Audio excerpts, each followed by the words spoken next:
Hi guys, welcome back to my channel. It's your girl Lizzie. So today I decided to try something really new. I really didn't want to do something that is just out there and everywhere. I decided to try something new and at least do that once in a while. So if you want to learn how I was able to tie this gele, please continue watching the rest of this video. So the first thing I did was to fold the edges of the gele. If you've been watching my previous video, you know that definitely you have to fold the edges of your gele so that it won't be rough at the front. Thereafter, I went ahead to make pleats. So this particular gele that I've been using for a while is about 5 layers. You have 3 layers, 4 layers, which is usually half of the gele, 4 layers.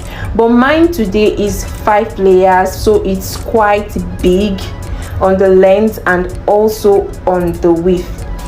So after making the pleats, I went ahead to make the interswitch at the back. I placed one on top and then placed one under. So the rule for this gele is the both hands of your gele have to be equal. Just make it equal.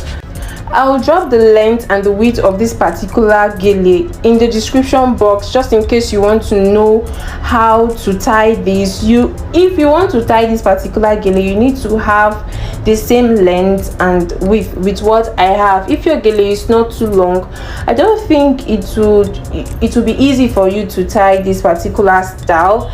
And if it's not as big as mine, the round pleats would possibly not come out really fine. So what I did is to take one hand of the gele, and right now I am just making pleats the usual way you make your round pleats. So make sure that your fingers are just walking through the gele. Place your fingers in between the ashoke and just make folds. I usually call them folds, so just make folds. And again, if you're a beginner, you need to practice when it comes to gele. Even me, I keep on practicing, and so many other things as well. I keep on practicing. You cannot really necessarily get it all at once. You may, but not perfectly. Yes, so don't be discouraged when you tie and you don't get the style exactly the way it is in this video. So at this point, I'm almost about done making my pleats. Make sure that the round pleats are on top each other and continue tracing your pleats like this until you get to the end. So if you have, let's say, 12 pleats on one side, you need to make sure that at the middle of the gele you have 12 pleats as well. If you don't end up with 12 pleats, you discover that one side will be really low and one side will be really high. So your pleats are actually the beauty of the gele and you want to get it right. So right now I'm going to pick the last pleat and pin it, and I will pin that twice so that everything stays intact. This is actually, I'm working on a mannequin, so I placed the other hand of the gele in between my legs so that the gele does not unravel. So I'm just going to place one hand where the round pleat stops and take the other hand and then just twist everything.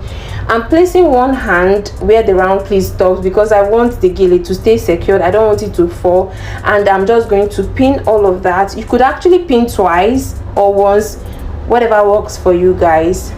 So but for me, I pinned twice because I want everything to be properly secured. So I'll pick the other hand of the gele right now, and I'm just going to place it on top the twist that I already made, and I'm going to make round pleats. I'll do the same thing that I did on the first hand of the gele. It's just that this one is quite different. I'm going to place it on the twist that I already made. So while doing this, just make sure that you're placing the pleats on top of each other. I really do love this style because you could actually tie this on a bride. It's really cool. You could tie this on a bride, not necessarily a guest, because I feel like it's going to be too much. But if you want a really unique and a nice style, please tie this on a bride and they will definitely appreciate it. So I'm just making my pleats. I'm going to keep doing that until I reach the end.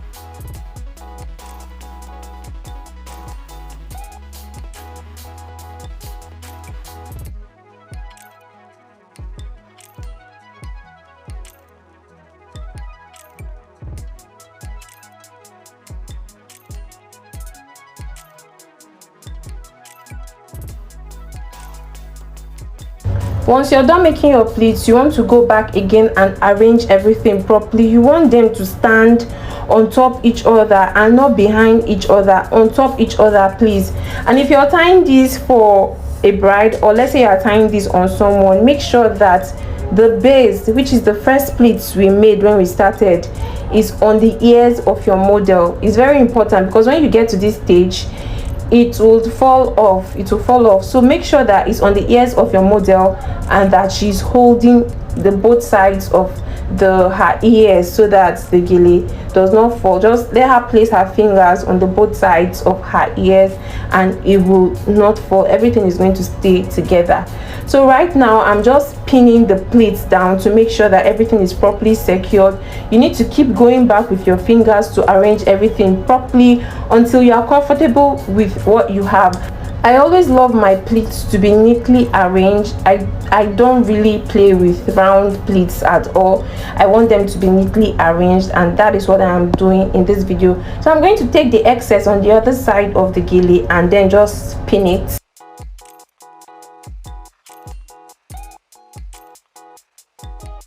So we have excess on the both sides of the gele at this point. I am going to pick it, turn it over to the opposite direction and make round pleats. That's what I'm doing basically, guys. Just make round pleats.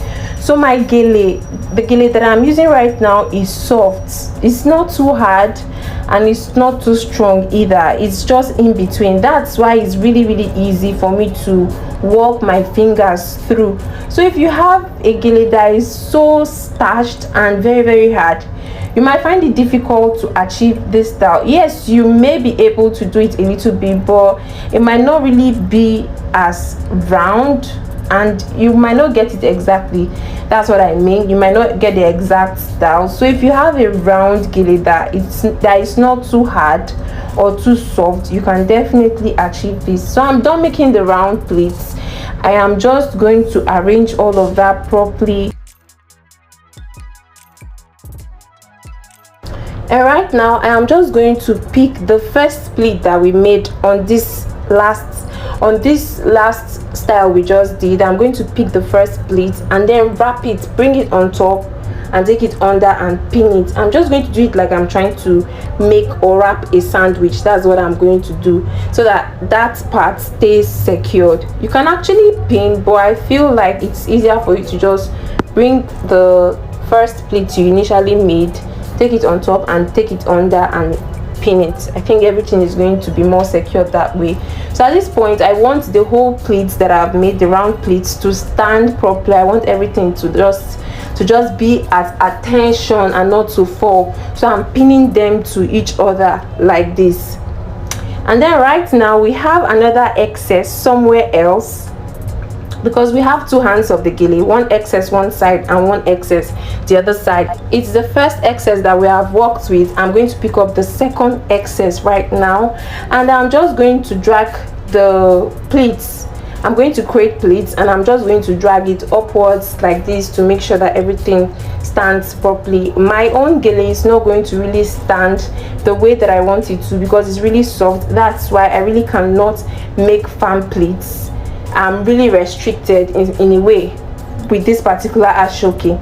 So once I'm done making the pleats, I am going to pick up a rubber band and knot all of that twice. I'm just going to knot it twice.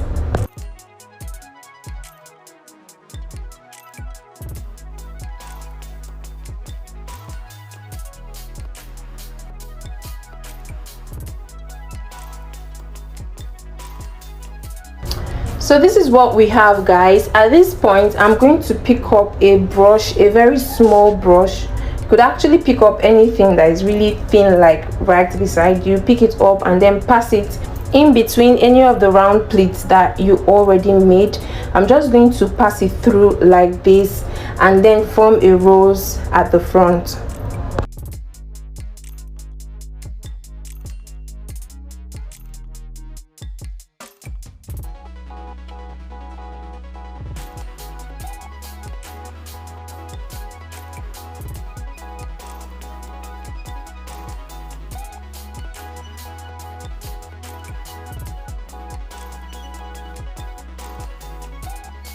So we are almost about done with this style, guys. I'm going to move over to the back right now and twist the remaining hand of the gele that we have right there. I'm going to twist it and pin it. This is the hand that we used to form the sandwich. We didn't pin it entirely, so I'm just going to pin it so that everything stays secured and nice. So at this point, you can close the back of your gele or you can open it, but for me, I'm going to close the back of my gele. So whatever works for you guys, you can close the back or you can open it, depends on what works for you.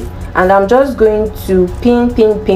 Make use of pins. You don't want your gele to fall, not too many, but make use of pins. Thank you guys so much for watching this video. I do hope that it was helpful. Please do subscribe to my channel if this video has helped you in any way. I would really appreciate. I remain your girl Lizzie, and if you've not turned on your notification button, please do that so that each time I post, you'll be the first to know and you get the notification. I love you guys so much. I'm going to link some of my tutorials here for you guys, just in case you're a beginner and you want to learn how to tie gele. It's really beginners friendly and you're going to learn a lot from here. I love you guys so much, and I'm going to see you all in my next video. Bye.